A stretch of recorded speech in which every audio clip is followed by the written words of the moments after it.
Hey, how you guys doing? Welcome to Richar with the reactions. The Epic of Serina, Part 3. So the link to my reaction to Part 1 and Part 2 will be down in the description box below.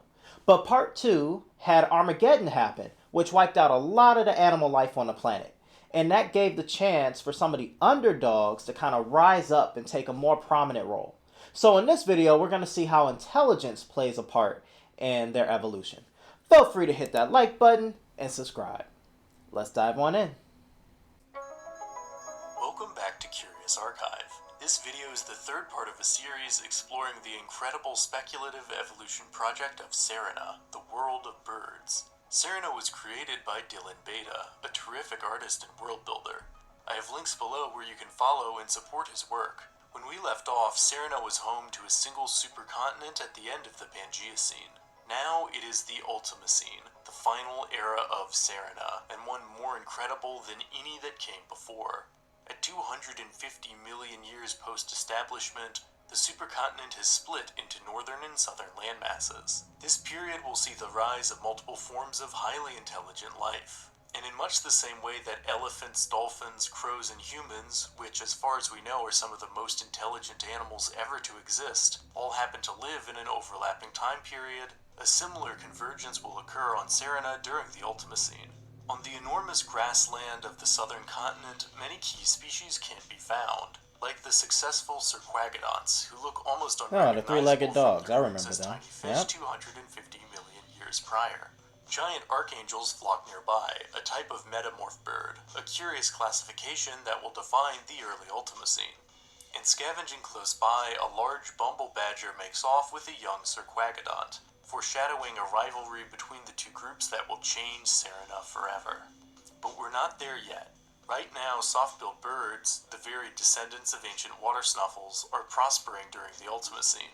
Organisms like the bludgebirds are now extinct, but another offshoot of the mittens, the southern squid stork, or squirk, are still going strong. These intelligent creatures are omnivores and use their tentacle beaks to grab hold of hidden worms and mollusks. In temperate forests, another soft-billed bird is the shy and reclusive moo, a horse-sized herbivore that lives perpetually on alert. Why would a creature of this size be so skittish? The truth is, it has good reason to be. Elsewhere in these forests lurk the grappler, predators similar in build to the moo, which are their preferred prey. That's a big boy, huh? Their tentacle-like beaks are lined with sharp teeth and tipped with talons, making them deadly apex predators.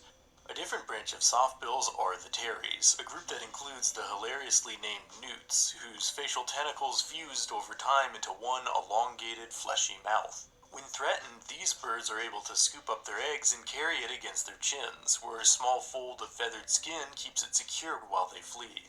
A related group are the neckbeards, who, like the newts, have an amusing name and carry their eggs against their chins, although the neckbeards take this to a new extreme by having a more defined pouch to hold their eggs, allowing them to stop brooding on the ground at all. In warmer forests, you can find the lumber beasts, the largest living mucks on all of Serina, standing up to 25 feet or 7.6 meters tall and weighing over 2 tons. The group, however, is in the decline, with most now wandering the forest in isolation. In the branches above, however, life flourishes. Here, much-changed tree-dwelling tribits swing near the bizarre tentacled boros, an offshoot of the soft-billed mittens. Truly fantastic forms of life. On the subject of fantastic forms, possibly no creatures are more unique than the changelings, or metamorph birds. Although the metamorph group reaches their peak in the early Ultimocene, their ancestry goes all the way back to the Cryocene. The metamorph line began with birds that laid small, shellless eggs, which made the process of reproduction faster, but led to their chicks being born extremely underdeveloped, almost looking like bird tadpoles before they reached adulthood. Over millions of years, this larva-like stage became more viable and more complex, with the tiny young developing stronger forelimbs to move around more efficiently before becoming adults. Other metamorph embryos were laid in the water and became more fish-like, adapting for life in an aquatic environment. Millions of years on, the end result is perhaps the most adaptable and physically diverse vertebrate clade ever to exist. Among their varied ranks are the zebra tweezle, bumblebee-sized birds that begin life as worm-like larvae and are among the smallest birds ever. Another metamorph is the blue-throated boomsinger, one of the largest birds ever to walk the land, which stands up to 50 feet or Surprising 15 that and a that's quarter meters even considered a tall. bird. Some aquatic metamorphs, like the long-billed pike-bird, have even abandoned their adult forms altogether through an extreme expression of neoteny, essentially becoming fish-like organisms. Truly incredible. Other metamorph birds have a somewhat unfortunate lot in life, like the dayflight bird. These extreme metamorphs begin as incredibly fish-like larvae. They then consume themselves in a silken wrapping of their own saliva, which hardens into what is essentially a second egg, within which they metamorphosize into adults. Tragically, however, the adults lack mouths altogether. The dayflights therefore live only a single day in their adult forms, during which they lay eggs to repeat the cycle.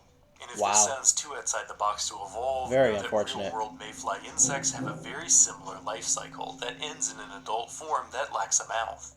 Perhaps the most impressive metamorph bird, however, is the storm sonar, a highly migratory archangel with a wingspan of 50 feet, or over 15 meters, the largest flying animals ever to exist. That's a big bird. Despite being larger than some airplanes, storm sonars are gentle giants, named for their eerie, echoing calls. You know what's funny? That As doesn't even look that previously different from stated, what I aside said. from the It's metamorph amazing that you birds, one of consider the that a major bird. themes of the Ultimacene is the development of intelligence among It just many has animal wings. lineages. In the ocean, the herbivorous ring-necked porpoises and carnivorous sea strikers are two such examples. Both species are social animals with keen minds. The sea strikers have learned to operate like sheepdogs, systematically herding the porpoises to create a consistent food source. Considering how advanced and similar both species are, however, it's an unsettling system, proving nature can be quite cruel.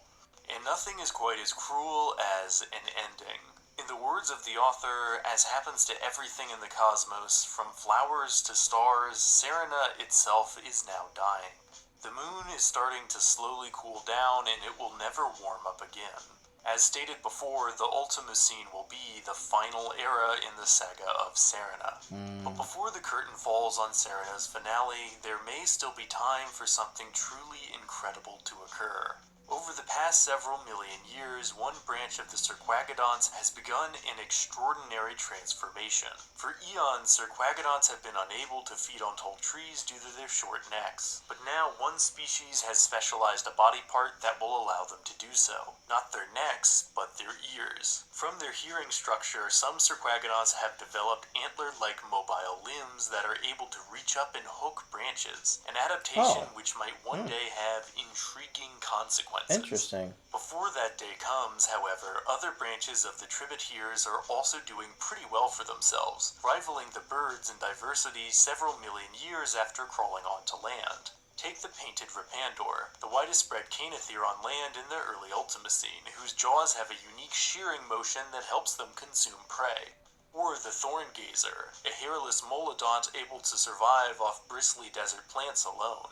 And in the skies, the branch that became the tribats is also still going strong, like the blue-eared Vibropteryx, a nectar-drinking specialist that uses a long brush-tipped tongue to gather food. And in the seas, yet another offshoot is becoming aquatic, like the spotted snail smashers, a strange-looking group that feeds on various types of mollusks. Between the metamorph birds and various Tributeers, Serina is at an all-time high of biodiversity, but now the moon is truly getting cold. We are now in the middle Ultimacene and a new ice age is setting in. In this new world, only the most adaptable will survive. Sexticorn thorn gazers are one such species, which have become thick-coated Ice Age herbivores with specialized facial horns that give them a menacing look. Despite appearances, these Looks like creatures something aren't out of a horror overly movie. aggressive, just interested in self-defense from Ice Age predators. Another curious-looking new arrival in the Ice Age are mammoth truncodes, descendants of the neckbeards that have developed both a longer beak trunk and a truly robust neck pouch to carry their eggs in, which has come in handy in the cooling temperatures. At this point in the Ice Age, the largest archangels are sadly in trouble, as the rapidly cooling world is making their migratory patterns less and less effective. Some archangels are adapting, however, by becoming smaller and less migratory offshoots called serifs. Examples include the tundra tease, which might not be as spectacular as their larger relatives, but are much better adapted for this new world. Closer to the equator, a story unlike any other is now, at last, set to begin. Over the past several million years, a group of cirquagodonts called the antliers, which have become more intelligent with more complex antler-like manipulator appendages, find themselves blindsided by a creature that hunts them with an astonishing degree of planning and foresight. These carnivorous life forms, the gravediggers, are descendants of the bumble badgers. Oh, While other interesting. predators evolve sharper teeth I thought it would have or been one of the longer dogs, you claws to know? catch their prey, the gravedigger has developed a bigger brain. They have, incredibly, learned how to make traps by digging deep pits into the earth with their powerful arm claws and using their beaks to sharpen sticks, which they place at the bottom. It's a kind of trap that antliers Wow. are helpless against. But not for long. By catching the less wary antliers, the gravediggers are inadvertently selecting for smarter and smarter prey. And so the evolutionary arms race is set into motion. It will be perhaps the most rapid of any so far on Serina, as well as the most pivotal. Soon, one particular type of antlier, the standing antlier, will become intelligent enough to avoid traps, and in turn therefore give rise to gravediggers with more effective trapping abilities. In time, the antliers and gravediggers both achieve sapience, able to use basic tools and becoming smart enough to avoid each other. While no longer predator and prey, however, a hatred has risen between both groups that would define the coming era in unexpected I'd imagine ways. so. The standing antliers have now become the woodcrafters, one-of-a-kind looking social organisms with exceptionally advanced brains and highly expressive faces for communication.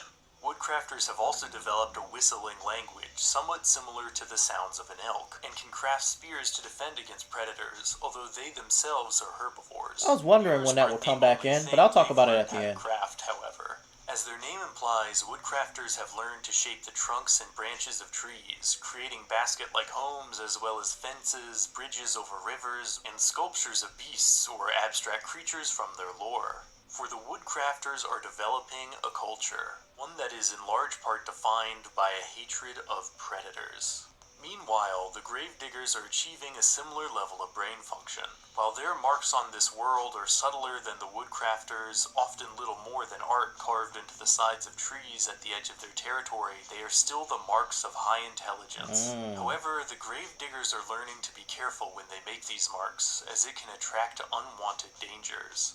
The woodcrafters, which have at this point driven most predators from their environment on a crusade to make a safer world, are now leaving their territory in search of more predators to slay.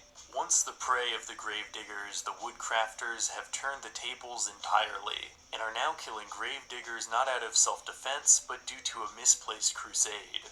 Eventually, however, an incredible transformation occurs. As they expand out, woodcrafters begin to encounter barrier trees made by gravediggers who never learned to stop making art out of fear of discovery. At first, the woodcrafters assume these markings are the work of some unfamiliar woodcrafter village. After all, in their limited worldview, they are the only ones intelligent enough to create art. But there are no signs of others like them in this region.